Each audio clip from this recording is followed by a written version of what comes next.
Greece and Troy were locked in a long, bitter war. The Trojans had captured a beautiful Greek princess named Helen and held her within their fortress city of Troy. It did not seem possible that any man could break into the fortress city of Troy. For days, weeks, months, the Greek soldiers from their camp on a beach near the city assaulted the walls of Troy, but they were always beaten back. Then Ulysses, a great leader of the Greeks, said to his men, "I have a plan.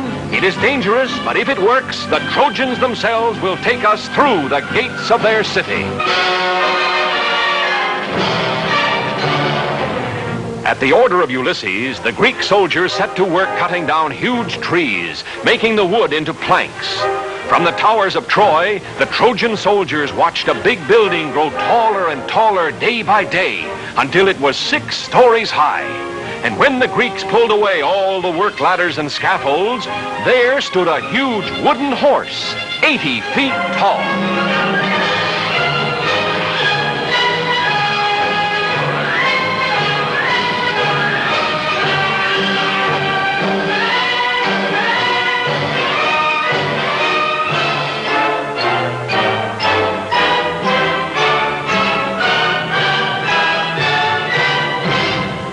All along the towering walls of Troy, the soldiers and the people gathered to look out across the plain at the great wooden horse. They wondered what it was for, what it meant.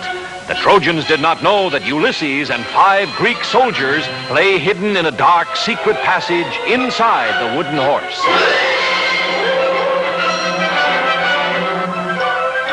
All through the night, fire blazed brightly on the beach. The Greeks were burning their tents just as if they were giving up their camp and sailing back home. When morning came, not a Greek ship or soldier remained, but where they had camped stood the great Trojan horse. The Trojan people poured out of the city to the beach so they could look more closely at the victory over the Greeks. The Princess Cassandra, daughter of the king of the Trojans, warned her people of this Greek gift, but no one would listen. The Trojans decided to pull the great horse inside the walls, into the city of Troy itself.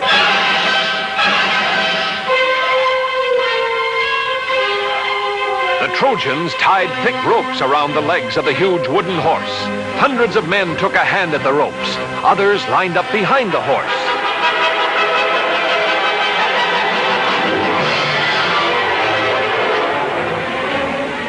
Whooping and hollering, laughing at the Greeks who had never been able to scale the towering walls of Troy, the Trojans tugged and pushed and pulled the huge wooden horse slowly from the beach, over the plains, and through the gates of Troy.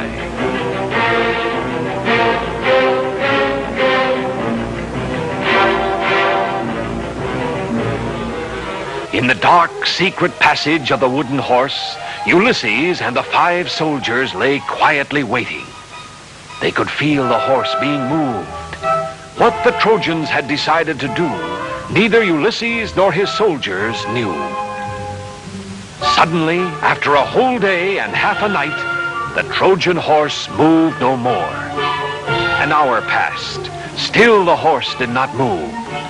Ulysses gave a signal. The soldiers felt their way silently down the dark, secret passage, following Ulysses.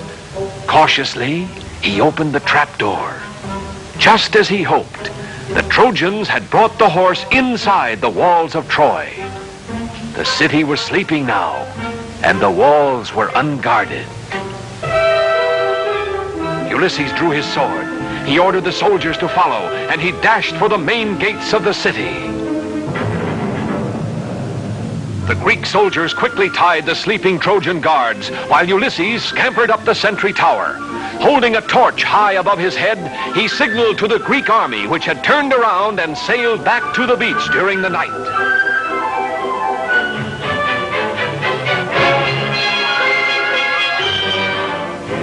And even as Ulysses and his men opened the gates of Troy, the Greek army was marching across the plain. Caught completely by surprise, the Trojans were easily defeated by the Greek soldiers, who found their beautiful princess and took her back safely to Greece. And brave Ulysses was named the greatest of the Greek heroes.